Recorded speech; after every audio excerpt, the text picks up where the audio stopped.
নমস্কাৰ ষ্টুডিঅ'ৰ মাজত মই মিনহাছ এই মুহূৰ্তৰ এটা গুৰুত্বপূৰ্ণ খবৰ লৈ এবাৰ কাৰণে চেষ্টা কৰিছো চন্দ্ৰবাবু নাইডুৰ এক প্ৰকাৰ এতিয়া মুছলমান প্ৰীতি আৰু মুছলমান প্ৰীতিৰ বাবে এতিয়া চন্দ্ৰবাবু নাইডুক বেয়া পাব ধৰিছে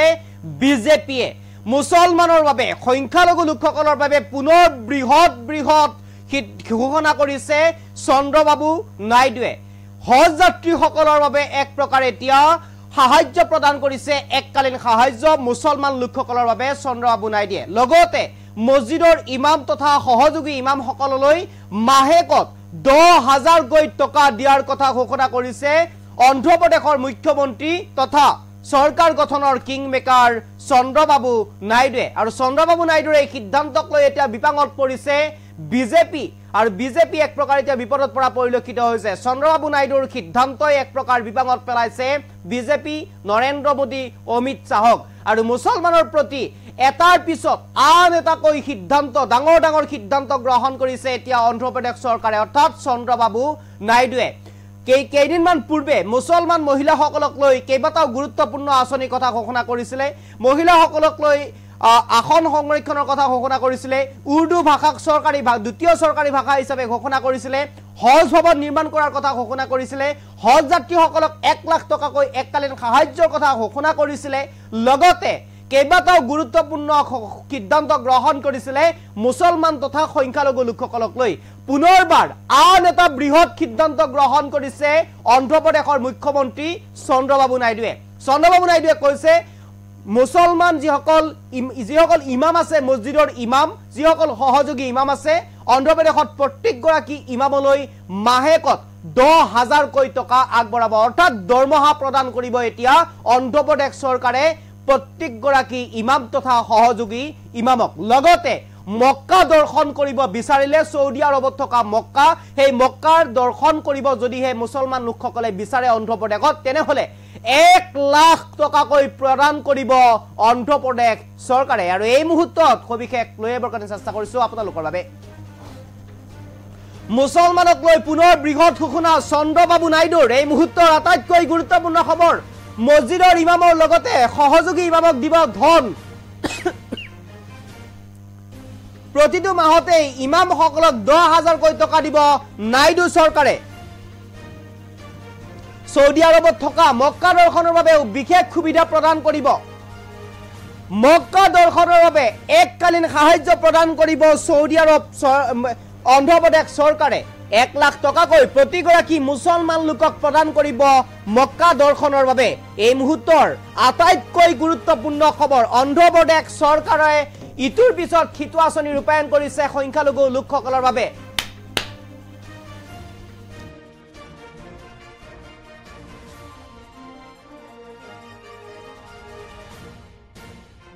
শীঘ্ৰে এই আঁচনিসমূহ ৰূপায়ণ কৰিবলৈ নিৰ্দেশ মুখ্যমন্ত্ৰী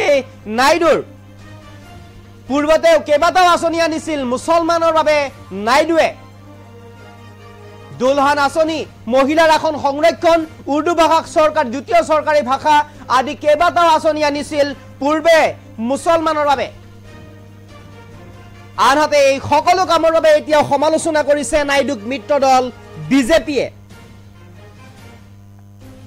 মুছলমানক লৈ পুনৰ বৃহৎ ঘোষণা চন্দ্ৰবাবু নাইডুৰ আৰু এই মুহূৰ্তৰ গুৰুত্বপূৰ্ণ খবৰ লৈ এবাৰ কাৰণে চেষ্টা কৰিছো মুছলমানক লৈ পুনৰ বৃহৎ ঘোষণা কৰিছে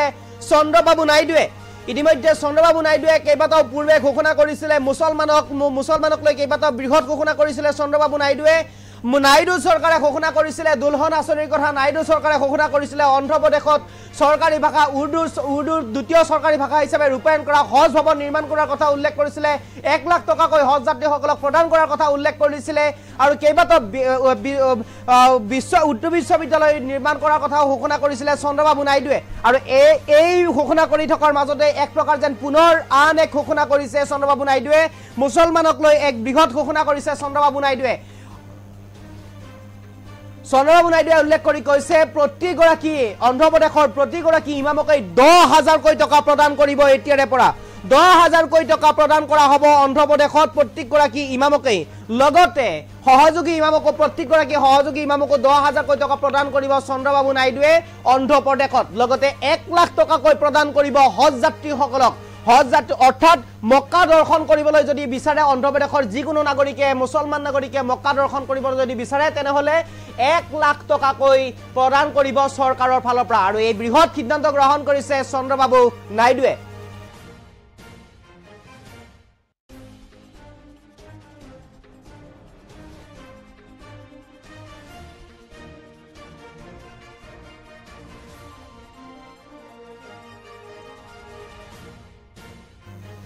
আৰু এই মুহূৰ্তত লৈবৰ কাৰণে চেষ্টা কৰিছে এই গুৰুত্বপূৰ্ণ খবৰটো অন্ধ্ৰপ্ৰদেশ চৰকাৰক লৈ এতিয়া বিপদত পৰিছে বিজেপি চৰকাৰ বিজেপিৰ যি মিত্ৰজোঁট থাকে যি নৰেন্দ্ৰ মোদী অমিত শাহ বিজেপি এক প্ৰকাৰ এতিয়া শংকিত হৈছে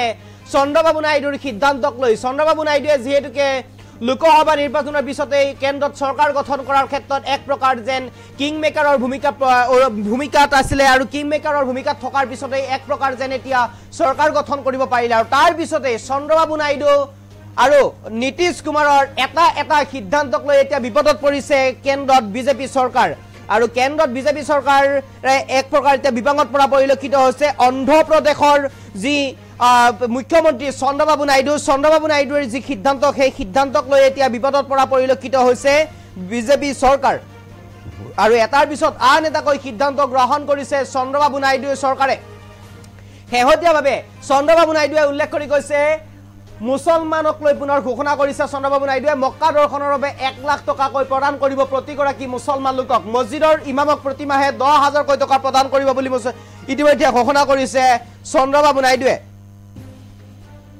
যদিহে অন্ধ্ৰপ্ৰদেশৰ কোনো মুছলমান লোকে মক্কা দৰ্শন কৰিবলৈ বিচাৰে তেনেহলে 1 লাখ টকাকৈ চৰকাৰৰ ফালৰ পৰা প্ৰদান কৰা হ'ব লগতে যিসকল অন্ধ্ৰপ্ৰদেশৰ যি মছজিদৰ যিসকল ইমাম আছে সেই ইমামসকলক প্ৰদান কৰিব 10,000কৈ টকা মাহে 10,000কৈ টকা প্ৰদান কৰিব লগতে সহযোগী ইমামসকলকো মাহে 10,000কৈ টকা প্ৰদান কৰাৰ কথা ঘোষণা কৰিছে অন্ধ্ৰপ্ৰদেশৰ মুখ্যমন্ত্ৰী চন্দ্ৰবাবু নাইডুৱে আৰু এই মুহূৰ্তৰ আটাইতকৈ গুৰুত্বপূৰ্ণ খবৰ লৈ আহিবৰ কাৰণে চেষ্টা কৰিছো মুছলমানক লৈ পুনৰ বৃহৎ ঘোষণা কৰিছে চন্দ্ৰবাবু নাইডুৱে যিহেতুকে কিং মেকাৰৰ ভূমিকাত আছিল চন্দ্ৰবাবু নাইডু আনহাতে বিহাৰৰ নীতিশ কুমাৰ আৰু এক প্ৰকাৰ কিং মেকাৰ হোৱাৰ সম্পূৰ্ণ ফায়দা উঠাইছে সম্পূৰ্ণ লাভ উঠাইছে এক প্ৰকাৰ এতিয়া বিজেপি চৰকাৰে এক প্ৰকাৰ এতিয়া বিজেপিৰ যি নৰেন্দ্ৰ মোদী অমিত শাহ এক প্ৰকাৰ এতিয়া শংকিত হৈ পৰিছে চন্দ্ৰবাবু নাইডুৰ কিছু সিদ্ধান্তক লৈ নীতিশ কুমাৰৰ কিছু সিদ্ধান্তক লৈ এক প্ৰকাৰ এতিয়া শংকিত হৈ পৰিছে গাদীৰ স্বাৰ্থত গাদী ৰক্ষাৰ স্বাৰ্থত নতশিৰে সকলো সিদ্ধান্ত মানি ল'ব লগা হৈছে এতিয়া চন্দ্ৰবাবু নাইডু কিংবা নীতিশ কুমাৰৰ শেহতীয়াভাৱে অন্ধ্ৰপ্ৰদেশৰ মুখ্যমন্ত্ৰী চন্দ্ৰবাবু নাইডুৱে এই সিদ্ধান্তক লৈ এতিয়া বিপদত পৰা পৰিলক্ষিত হৈছে বিপদত পৰিছে এতিয়া অমিত শাহ আৰু নৰেন্দ্ৰ মোদী আৰু এটাৰ পিছত আন এটা মুছলমানক লৈ সিদ্ধান্তক লৈ যে বৃহৎ সিদ্ধান্ত লৈছে সংখ্যালঘু লোকসকলৰ স্বাৰ্থৰ হৈ কাম কৰি গৈছে এতিয়া চন্দ্ৰবাবু নাইডু আৰু নীতিশ কুমাৰে আৰু শেহতীয়াভাৱে চন্দ্ৰবাবু নাইডুৱে ইতিমধ্যে উল্লেখ কৰিছে অন্ধ্ৰপ্ৰদেশৰ প্ৰত্যেকগৰাকী ইমামকেই 10,000কৈ টকা দৰমহা প্ৰদান কৰিব প্ৰতিমাহে লগতে সহযোগী ইমামকো 10,000কৈ টকা প্ৰদান কৰিব দৰমহা হিচাপে আনহাতে 1 লাখ টকাকৈ প্ৰদান কৰিব সাহায্য প্ৰদান কৰিব 1 লাখ টকাকৈ মক্কা দৰ্শনৰ বাবে মুছলমান লোকসকলক আৰু এই মুহূৰ্তৰ আটাইতকৈ গুৰুত্বপূৰ্ণ খবৰ লৈবৰ কাৰণে চেষ্টা কৰিছো এনিডক্সৰ দৰ্শকৰ বাবে